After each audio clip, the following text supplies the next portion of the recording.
Hello, hello. My name is Rod Escayola, and I'm your condominium lawyer with Gowling WLG. And I have good and bad news. Let's start with the bad news. Summer's over, folks.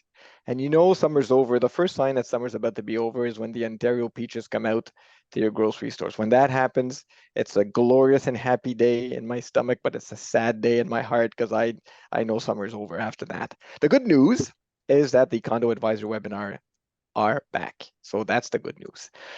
Now, being the first week of September, we thought that maybe we would ease into this condo madness, and we thought we'd go with a back to condo school topic today.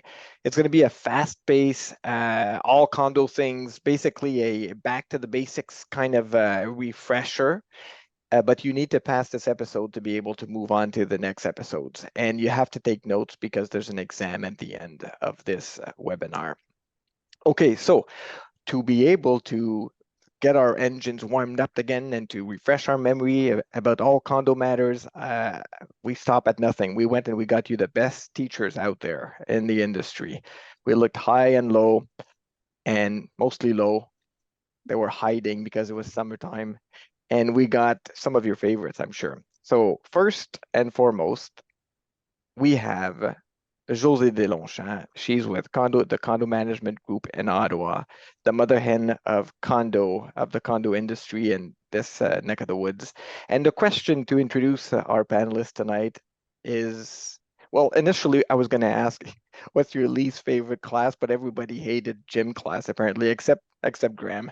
And so I thought maybe I'll spice things up and I'll ask you instead, Josée, who was your favorite teacher? Oh, there were many, but my high school English literature teacher, Pierre Bernard, was by far my favorite teacher. We called him the guru. And so many years later, he actually became a condo owner in one of my buildings. And I had the privilege of registering him in his unit. It was really quite interesting. That's amazing. That's amazing. I have a similar story with my contract law professor, and he's also in one of the condos around where I live. And but every time I see him, I get that nightmare. You know, I didn't study for the exam, and I'm now in the exam class. So yeah, Mr. Mannering, amazing, amazing teacher. Okay, so now moving on to the condo cousins. We have, let's start with Nyla. And I'm going to ask you as well, Nyla, who's your favorite teacher? Everyone. My favorite teacher would probably be my high school world history teacher, Miss Carraza. You know, she wasn't the nicest teacher. She was, in fact, a little mean. She practiced that tough love, but you know what? It got me here. So, Amazing. So this is a sign that you're made for the condo industry. Tough love, exactly. you know, going through that's amazing. Okay, perfect. And now on to the only person that liked gym class apparently and on this panel. So we have Graham McPherson. Who's your favorite teacher, Graham? I think my favorite teacher, believe it or not, was my high school math teacher, Mr. Sell.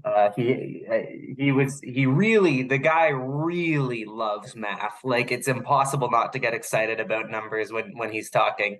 Now, unfortunately, that didn't really stick because here I am as a lawyer, notoriously bad at math. But I had fun learning about it, and I'm sure if you had asked me back in high school, I would have had smarter things to say about numbers than I do now.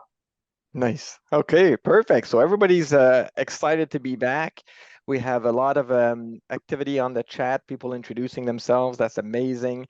And so keep the chat alive, exchange ideas, maybe some love notes secretly. You can like exchange them as long as the teacher doesn't see that. That's all fair.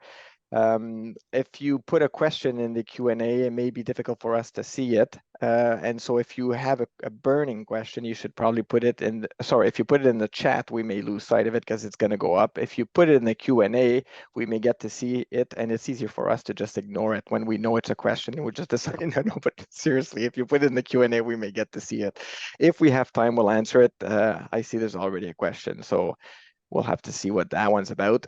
The usual housekeeping before we jump in. It's the usual disclaimer.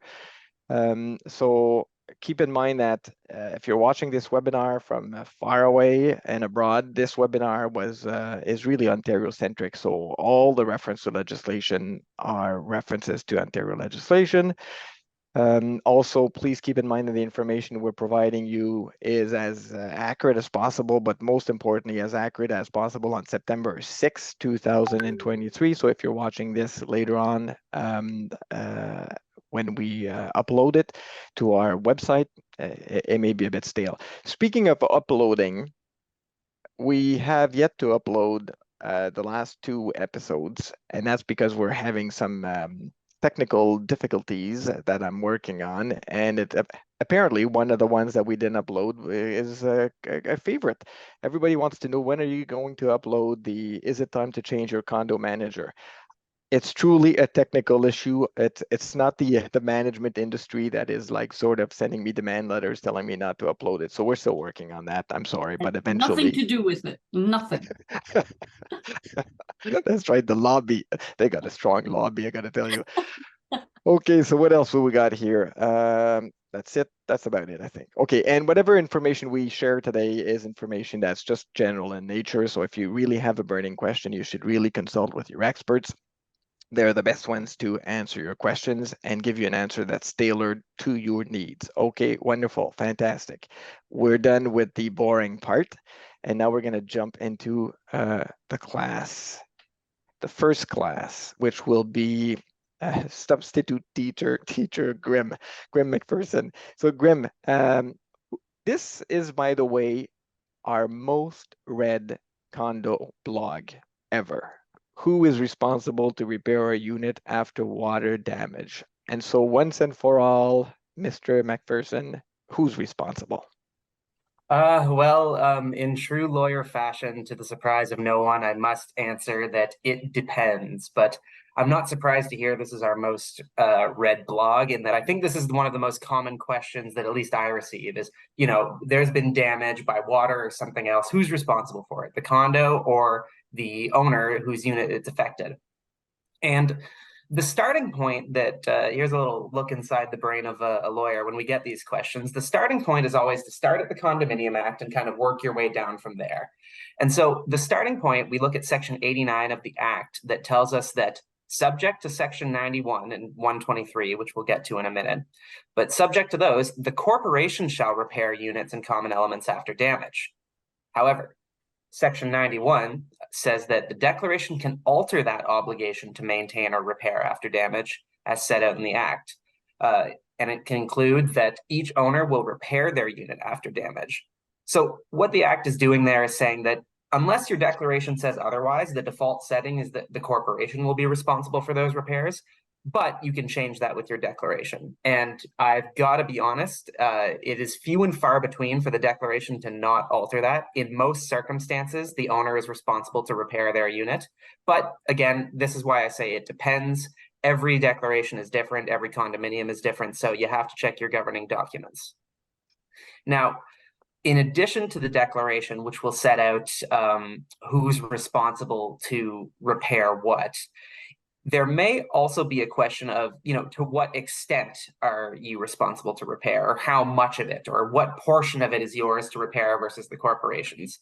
And so for that, we also have to look at a couple other governing documents that a lot of condominiums have. Not all condominiums have both of these, but they're quite common in the industry. They're an insurance deductible bylaw and a standard unit bylaw.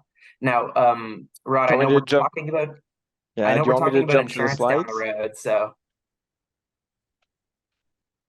Do you want to cover those? Sure, yeah. So the insurance deductible bylaw, what that one does is basically states that if there is an event that's covered by the corporation's insurance, that depending on the circumstances of what caused the event or where it was, the owner of the unit affected or the owner of the unit that caused the event may be on the hook, at least for the corporation's deductible. And that can actually be quite high. We've seen some condo deductibles as high as, I've seen them go up to 50, 70,000 before. So it can be quite serious, and often the deductible can cover the entire amount of damage we're talking about. So it's every insurance deductible bylaw is different. Sometimes they're based on whose fault it is. Sometimes they're based on where the damage is. Sometimes they're based on where the source of the damage is. So you need to check that out when considering who's responsible for damage. Okay, and do you want to tackle the standard unit bylaw as well? Yeah, that's the other one that's quite often at play, and it goes sort of hand in hand with the declaration and the insurance deductible bylaw, because what this bylaw does is sets out, okay, well, if the owner, if the corporation is responsible for any part of the unit, what part of the unit are they responsible for, and what part of the unit is a quote unquote improvement that the owner is responsible for. And the idea there is that, you know, if I get diamond crusted kitchen cabinetry and marble flooring and I build my Roman bathhouse in my unit, the corporation and therefore all of the other owners probably don't want to be insuring that. I think it's fair to say that, well, tastes aside, I've improved the unit. And so the question becomes, well, what part of the unit is an improvement and what part of it is just the standard unit? And owners are responsible to maintain and insure and repair the standard or the improvements to the unit, whereas the corporation may be on the hook to at least bring it to the standard.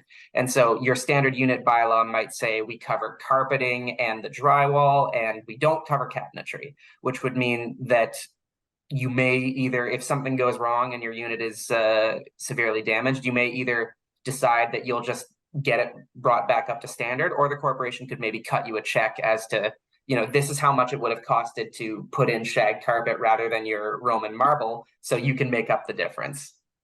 Is Roman marble really that more expensive, much more expensive than, let's say, Greek marble? Well, you know what? You may actually get savings on the Roman because it's closer a little bit, so less importation costs. So if you're looking for a cheap Mediterranean ancient look, that's your one. Perfect. So a couple of things. It's complicated. It Yes. depends. And as Graham just indicated, the starting point is have a look at your declaration, and that's going to give you a good indication of whether the owner is responsible or the corporation. Assuming it's the corporation, then you look into the standard unit if there is one, because the corporation would then only be responsible up to the standard, the owner for the balance. And you would then also look at whether or not you have an insurance deductible bylaw, because assuming the corporation is responsible for it, then the next question is who pays the first portion, the deductible. So wonderful. Jose, from the manager's perspective, how does that sort of play out? You're gonna get a call. There's a flood in my unit. What's your first question? Always my first question with a flood is, how are you measuring the water? You know this, with a spoon, with a cup, with a bucket, with a bathtub. Assuming it's a bathtub, and it often is, if there's an awful lot of water, that, you know, the first thing you're going to do is call your insurance and put them on notice that something's going on. Hopefully you're familiar with your governing documents and you know all of the details about what Graham was just talking about. But you're on the hook you're going to have some work to do. Quite often, if it's a very large claim, you reach out to your insurance and they assign an insurance adjuster that works very closely with the manager to sort out what's what, who's who, who's paying what.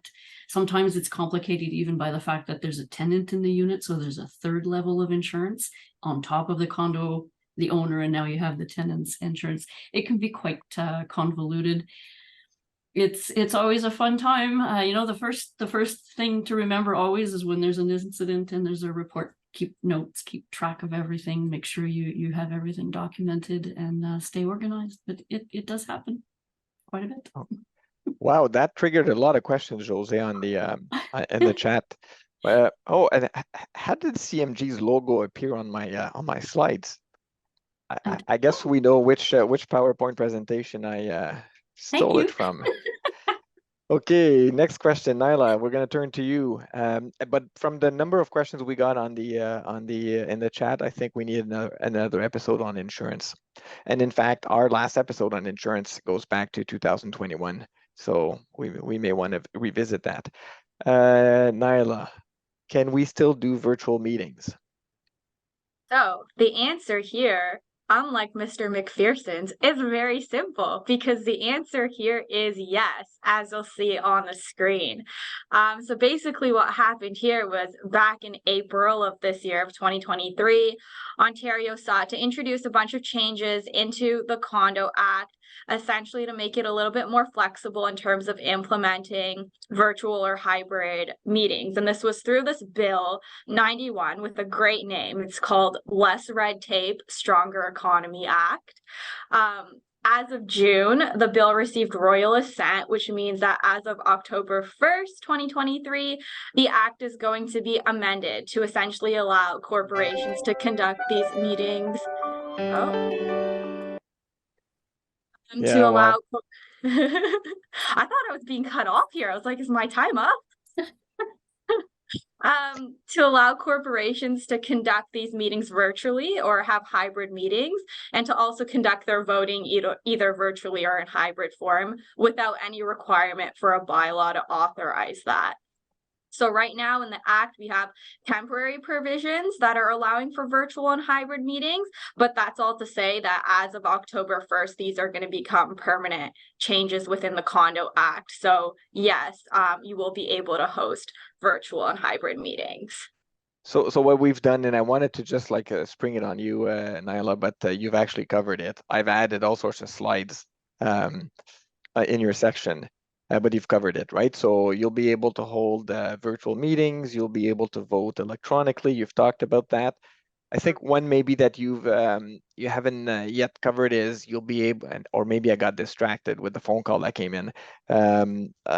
Corporations will be able to send notices and documents to their owners electronically. So that's that. You covered that. I have another one here. And by the way, we had a bit of a challenge for Nyla yesterday. I dared her to refer to the Less Red Tape, Stronger Economy Act as the Less Red Tape, Don't Touch the Greenbelt Act, but she declined. She decided not to make it political again. Good on you. Okay, so what else we got here? That's it. I think you've covered all of that, eh? Yep.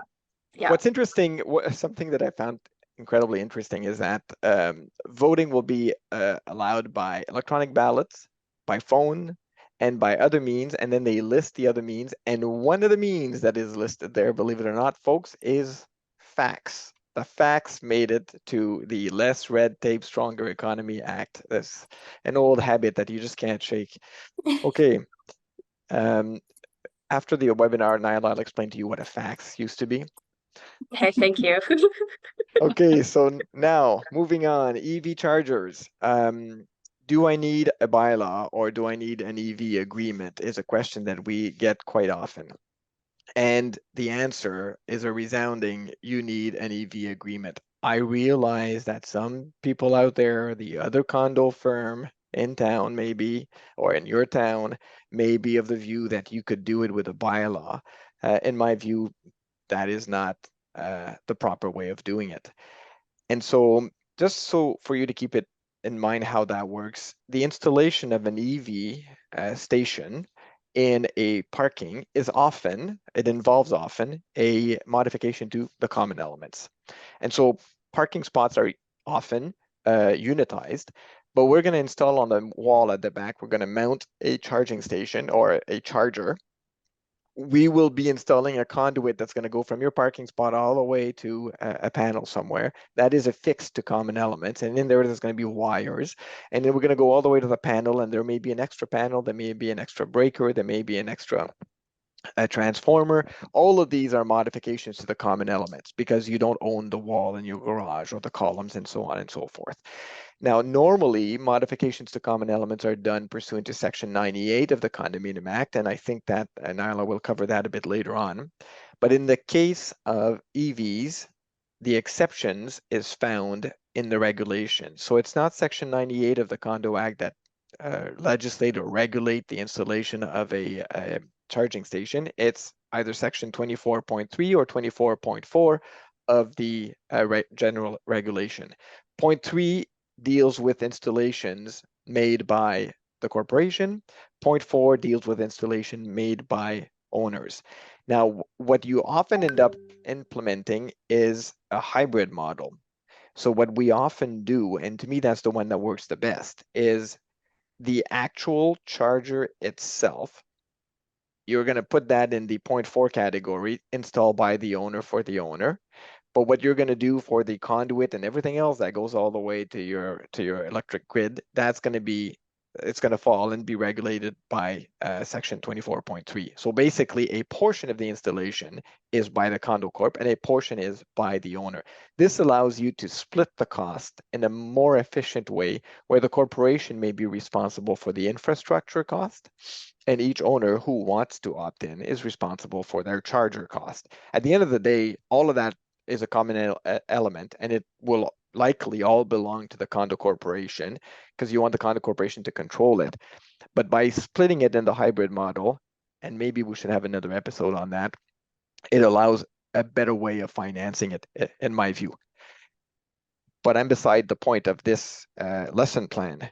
The question that was asked of me is, do we need an agreement or a bylaw? Section 24.6 is clear. You need to have an agreement. The agreement must be reached within 90 days, and it must be registered on title as soon as possible. The reason why some people are referring to a bylaw, there's this feeling that it's easier if we had one bylaw for the whole corporation that dealt with how do we install EV charging stations, and it would also they say, that's the theory anyways, it would save on the registration of EV agreements on each unit that opts in. One of the problems with that is that the only way you can truly bind future owners with respect to EV obligations is with this EV agreement that is registered on title. So again, high level, but to answer the question that was asked of me, in my view, you need an EV agreement for each owner that decides to modify their common elements. Okay, anything else? Did I miss anything? No, we're all good. I see that the questions are being answered. I do have a question for someone. I don't know who's gonna, maybe Grim is gonna be looking at that. Where is Hogtown? We have greetings from Hogtown. Probably gonna have to Google that. Hogtown. And while Graham's looking at that, I'm going to turn to you, Nyla, for the next lesson, which is, oh no, that's actually Graham. Oh, no. it's an affectionate nickname for Toronto. Okay, wonderful. Really interesting. Our Ottawa is showing over here. No, I knew. You Okay. did? I'm from Okay. Toronto. So are you, Nyla. Come on. Yeah, but you were surprised by this. I am. I've never heard that before. This is very interesting to me. Okay. Now, moving on to the next, I think this is yours, Nyla. Who can modify common elements, and how is that done? Okay, so this lesson is in two sections. So who can modify common elements? Unit owner and also the corporation. So if we start with the unit owner, basically section 98 of the Condo Act is going to address the steps and the procedure that you need to take in order to modify or alter a common element. So you will see that on the screen. There's A and B, two kind of steps you have to take. First, the board must approve of the proposed change or modification by a resolution.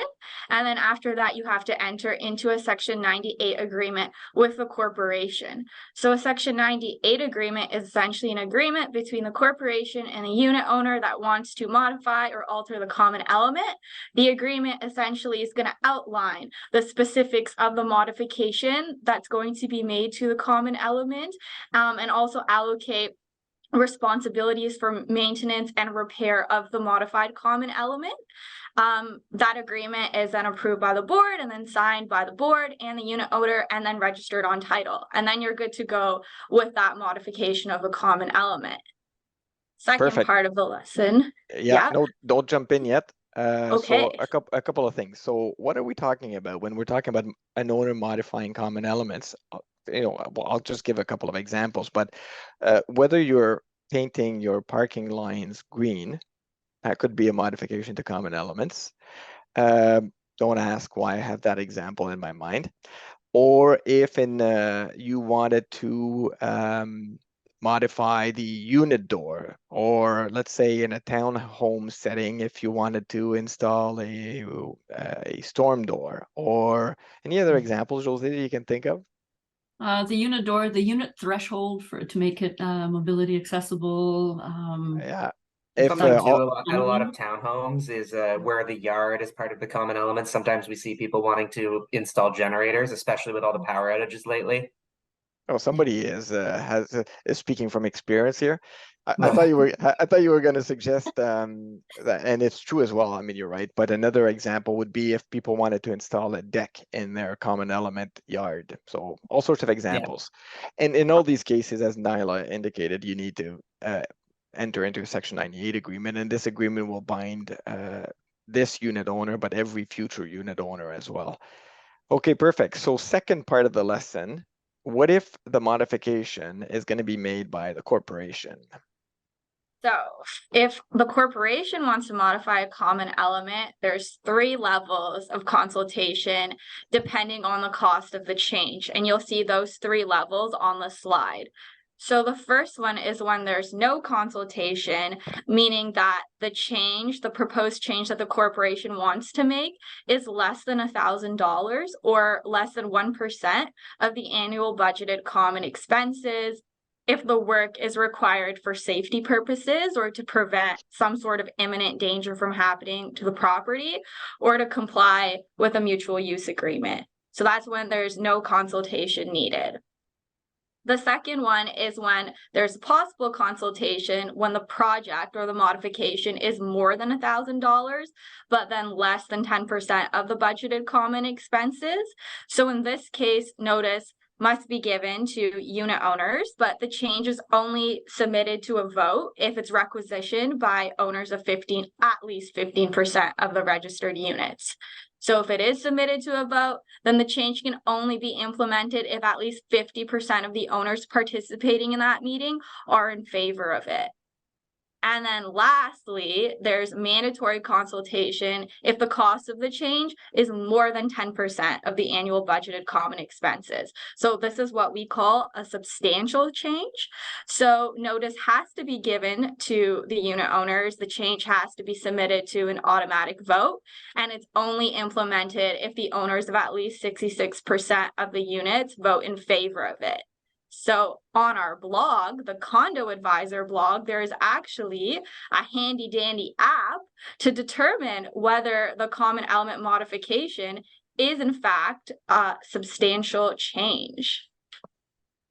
Yeah, how does that work? Oh, restart.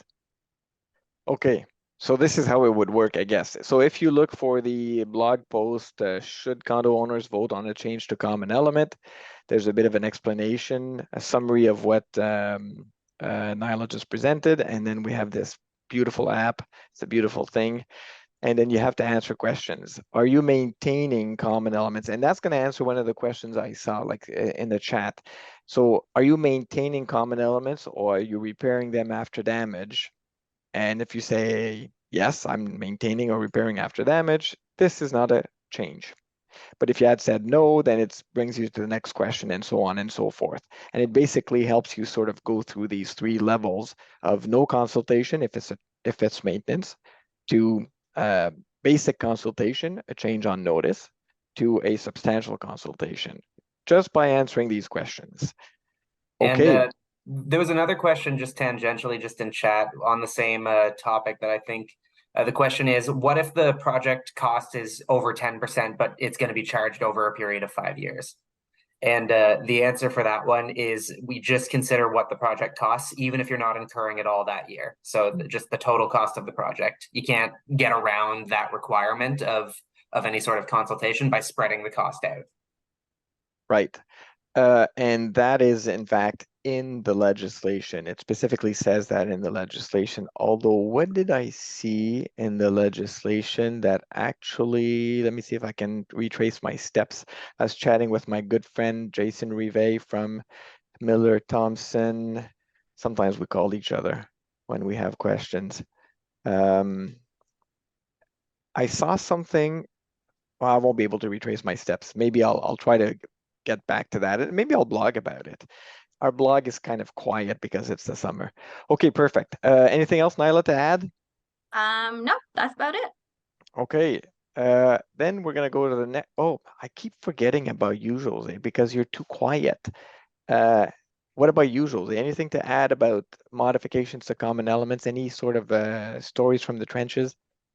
Lots of stories from the trenches, but more importantly than that, a word of warning: it's not always about the money. It's not always about how much you're going to spend. It's about the impact on your community. If sometimes you're not spending a lot of money, you're trying to take something away. We're talking about making changes where you're adding something, but what if you're taking something away that exists? It can be a substantial change as well. So be careful about that. It's not always about the $1,000 to $10,000 to 10%, all that good stuff. It's about whether or not you're changing the services and the look and the aesthetic and the feel and you're changing something that is significant to the community by taking it away. Although there is no cost, it might still be a significant change or substantial change that requires a good discussion and perhaps a vote. Yeah, you're absolutely correct. I thought we had lost you at the very end. Okay, perfect. And I guess when it comes to the determination of whether it's a substantial change, that definition for now is strictly based on cost for now. We know that the Act has some provisions that have not been enacted yet that will regulate or legislate what Jose just hit on, because sometimes while the Act only focuses for now on the cost, your community is going to focus on other things, on the feel, on the emotional attachment to junipers, to whatever piece of vegetation that may be out there. And you don't want to have your corporation's name on a case. You really want to work with the community to make sure, I mean, it is their community, right? Too, as well, right? So you just got to keep in mind that sometimes a strict compliance with the Act is not necessarily, well, it's important, but sometimes you need to go further than that. Okay, Graham, the liens, that's another set of questions that we get very, very often. What are covered by liens? How do we go about implementing a lien? So take it home. So liens, I won't get into all the things that can be done with a lien, but it's a powerful tool that essentially guarantees the corporation payment of its common expenses. It's a secured debt, and there's a whole bunch of ways it can be exercised, but what it covers is very important because you can't just put a lien on someone's unit for any old thing. It has to be something that that is covered by what's contemplated in the Condominium Act. And so the first item I have under listed of what liens cover are common expenses going back 3 months back from their due date. So that when we talk about common expenses here, what I'm talking about are the regular monthly payments that that we make on the first of the month. A lien also covers all future common expenses going forward. So if you register a lien in April, you'll get the April, the May, and the February's arrears, and then everything going forward. But if there was something in January, that might not be covered because you might be outside of the 3-month window. Now, a lien also covers interest that accumulates on the outstanding arrears, and that interest rate you can find in your corporation's bylaws, usually bylaw number 1, the operating bylaw. And lastly, exciting for us lawyers, the lien covers, quote, reasonable legal fees associated with the collection or attempted collection of the arrears. And so what that means is that if the corporation has to retain a lawyer in order to collect common expenses, which it often does for reasons I'll touch on in a moment, the idea there is that if everybody else is paying their common expenses regularly and monthly and not missing everything, it's not fair to them that they should have to contribute towards a legal bill to collect from someone who isn't making those payments. And so that's why the reasonable legal fees associated with the collection are included in the lien. Now, it's important to note that what a lien does not cover are A, common expenses outside the 3-month window, or B, charges that are not common expenses. So I use the example of the monthly common expenses, what we pay on our regular basis, but other types of charges can be considered common expenses as well. If pursuant to the insurance deductible bylaw, for example, you have to pay the corporation's insurance deductible in an event of damage, that's collectible as a common expense. Your declaration may also set out that if you are required to do some sort of repair and you don't in a reasonable time and the corporation has to do it, that can be charged back as a common expense. And so your declaration in the Condo Act will set out everything that can be a common expense. I won't do an exhaustive list right now because I don't believe there is one, but it's important to note that there are certain things that are not common expenses. And one of the common ones we see is, and Jose can maybe talk about this too, but the idea of levying a fine against someone. That is something we sometimes see. That's not a common expense. You can't lien for that. And the other one that's been Graham, you can't use the F word without giving a trigger warning. Like Jose, when well, she heard the fine word, like she got all excited here for a second. Offended. well, that's why I at least warned her before. But and the other common thing we see is let's say there's a smoking rule or a no Airbnb rule type thing, and someone's breaching that. One of the common questions we get is, well, can we charge back all of our legal fees and lien for it? And there was a time not so long ago where condo land was more of a Wild West, and that was a pretty common practice. But there is some case law that sort of shed some doubt on that. There are debates in the industry about whether if your wording of your declaration is strong enough, you can do it. My advice in these situations is that enforcement of the rules isn't a choice. It has to be done. If there is a rule breach going on, it has to be dealt with. And my advice to condominium boards when they ask for help on this is that you have to understand that this is an obligation. We have to enforce it, and you may end up out of pocket for this. Enforcing the rules may just be a cost of doing business. So there are circumstances when you can get those legal fees back. If, for example, you get a court order for enforcement, and that order includes payment of the legal fees. But it's certainly not a surefire thing going into an enforcement situation that you're going to be able to recover your legal fees as a condo. Okay, so you've managed to make this entire segment without referring to the Amlani case by name, but we know what Certain you're case talking law. about. Yeah, certain case law, that's right. So, Jose, I got to remind you how being in a classroom works. You have to raise your hand if you have a question. I'm looking at my notes and I see that we've skipped you when we dealt with virtual meetings, and we skipped you when we dealt with EV agreements.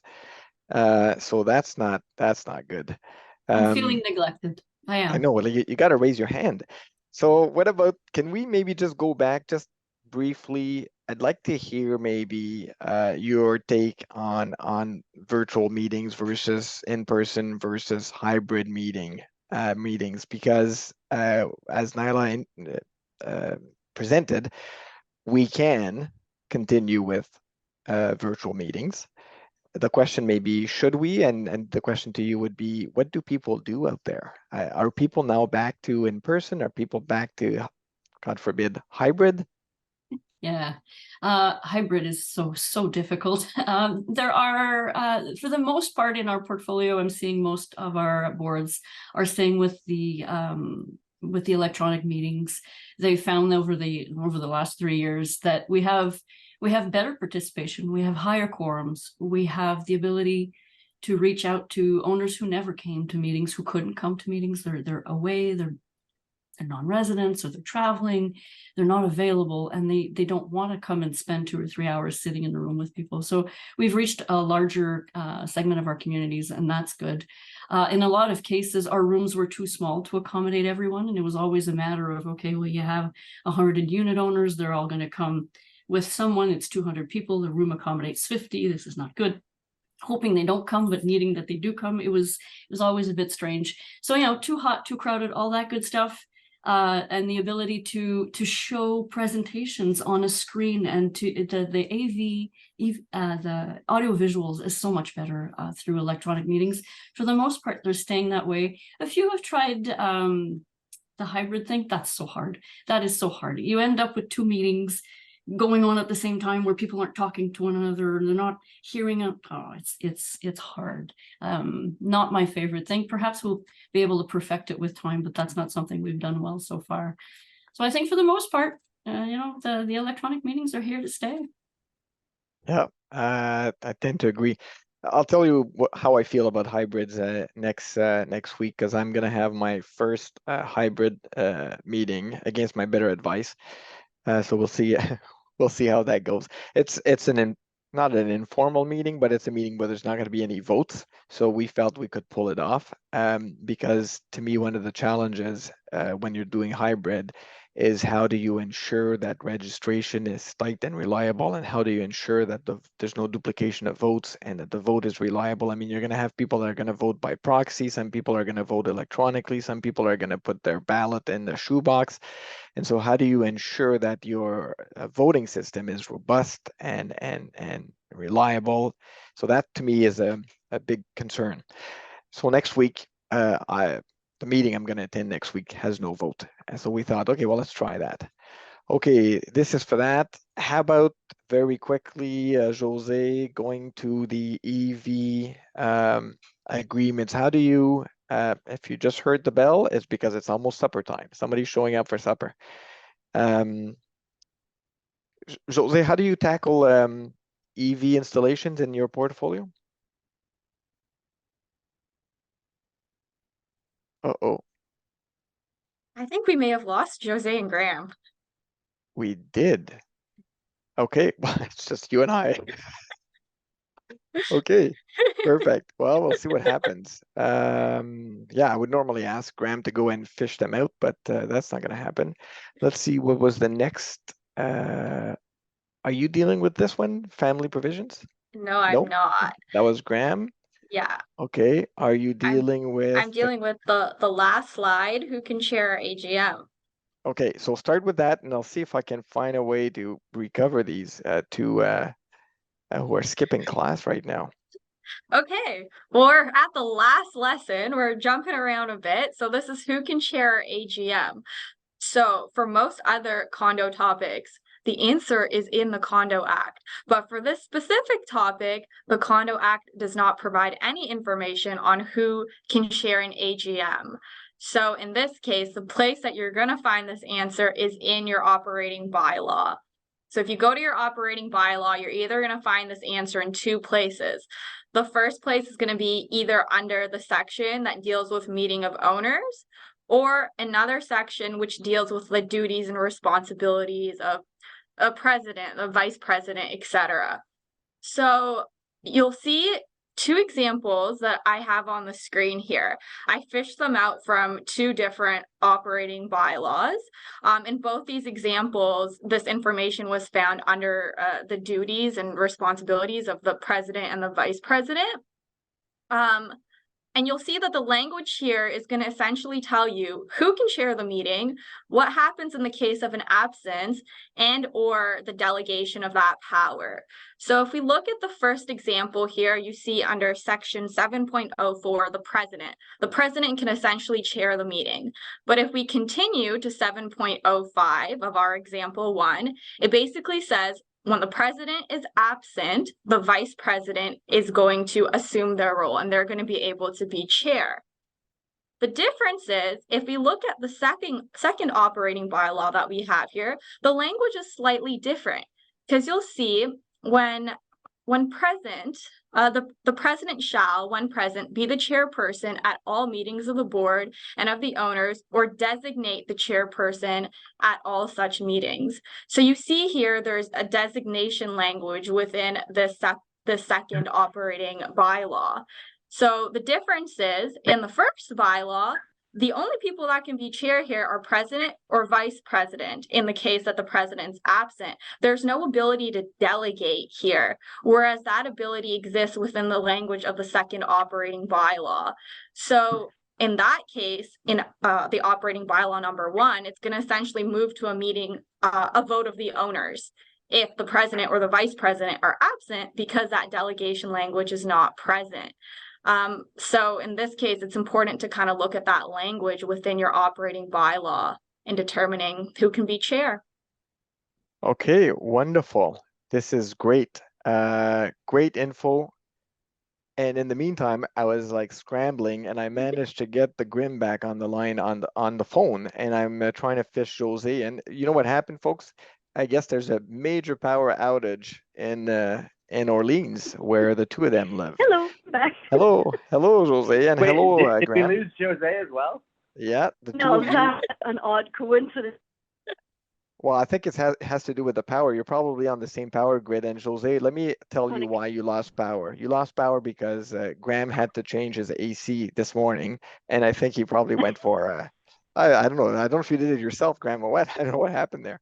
Yeah, and I went for the NASA build. So they said this is not sustainable and is going to cause major power failures. But, you got to do it. Oh, my gosh. You got to do what you got to do. Okay. Grim, are you ready to go for the next one? Are you covering the single family provision and whether or not they can prevent short-term rentals? Yes, I'll do it remotely. My power just came back on, but at this point, I think the show must go on. And so I'll do it remotely. I'm going to assume all of the comments in the chat are, where's that handsome guy gone? You're right. You can read their minds. My power is back. I'll be back in a minute. Okay.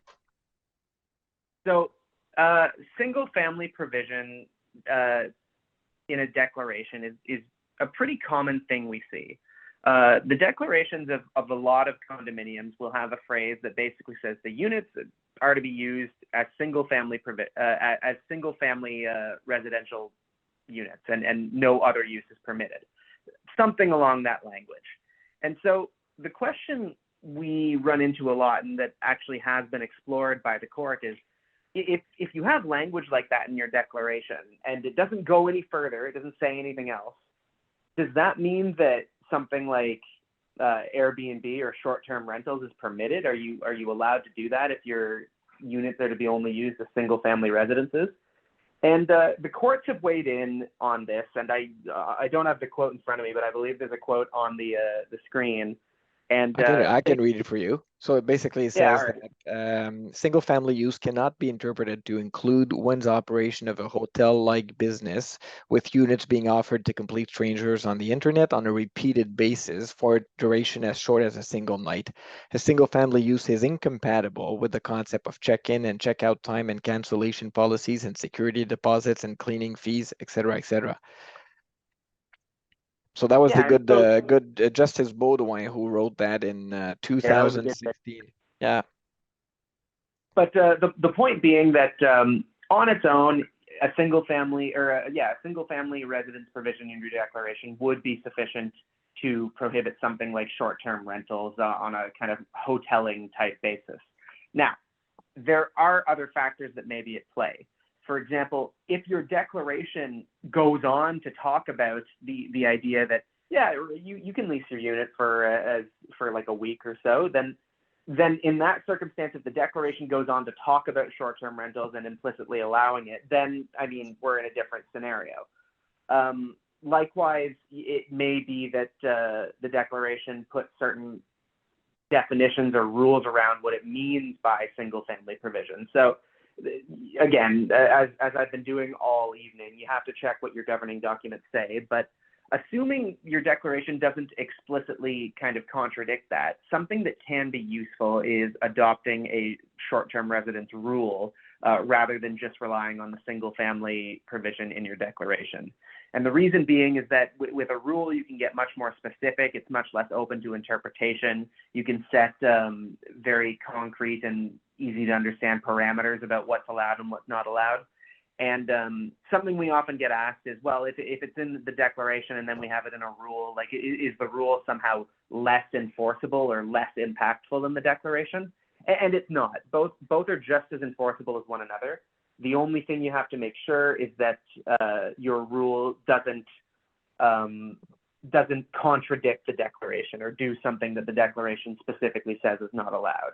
But that's one method we recommend usually if you want to have a little more control over what the rule is or what is allowed and what's not allowed. A rule can often be much more helpful than just kind of that one-off line that's found in many declarations. Thank you for that. I'm gonna move us all to your next installment, Graham, because we're going to run out of time. Just for everybody to know at home, whenever I come up with an agenda, I put too much. It's just like you go to the buffet and you put too much stuff on your plate, and every single time, the voice of reason, Graham, tells me that's too much. We're not going to be able to cover this in an hour. He was right again. So we're going to skip a lesson here. We're skipping two. But I'm going to bring you back to the microphone, Graham, with a quick summary of what kind of disputes we can bring to the CAT. Because I see all sorts of blog posts out there that there seems to be maybe some movement. I'm not too sure. So what kind of and you don't have the slide in front of you, so you're kind of flying on instruments here, but what kind of disputes? We'll see if I really have it memorized. So go ahead. So the CAT, or the Condominium Authority Tribunal, I'm sorry that I'm missing out on this slide because I did have a cute cat on it, but this is a tribunal that's been set up to help sort of streamline a lot of common issues faced by condominiums, the idea being that it's a faster, more efficient, cheaper process. But right now, its jurisdiction is limited to certain types of disputes. The original one that it was first opened dealing with were disputes about records requests and whether or not the corporation was keeping adequate records, and that remains probably still one of its biggest uses. However, it has expanded its jurisdiction, kind of rolling out new things periodically. And so now its jurisdiction also covers disputes with respect to pets, parking, or storage. It also covers disputes with respect to nuisance. So we can see in those categories, there's a lot of common issues that are going to come up in any setting where there's a community living in a close space together. Nuisance can include sound, it can include smell, it can include smoke. Pets are often an issue in residential condominiums. Parking can cause problems. Sometimes the truck is just too big. And so the other important aspect of these jurisdictional avenues that the CAT has is that it also covers issues with respect to chargebacks about those. So that means that if there are a whole bunch of legal fees incurred dealing with some sort of, let's say, parking dispute, and the corporation is attempting to charge those back to the owner, that debate is also within the CAT's jurisdiction as well. As of right now, that's where the jurisdiction ends. Will it expand? Only time will tell. But if we take what's happened in the past as any indication of what's going to happen in the future, it seems as though the jurisdiction is continuing to grow. Okay, wonderful. It's now 7 minutes. We have 7 minutes to go. I see that some people now got tired of being ignored in the chat room or in the Q&A, so they've actually raised their hands. And oddly enough, under this topic, one of the things I wanted to say very briefly is that one of the expansion of jurisdiction that we see, and I'm not sure I entirely agree with it, is whether or not harassment constitutes a form of nuisance. And there's at least 2 decisions out there at the CAT that have accepted that premise or that sort of principle that harassment is a form of nuisance. I don't agree. At law, they're not the same.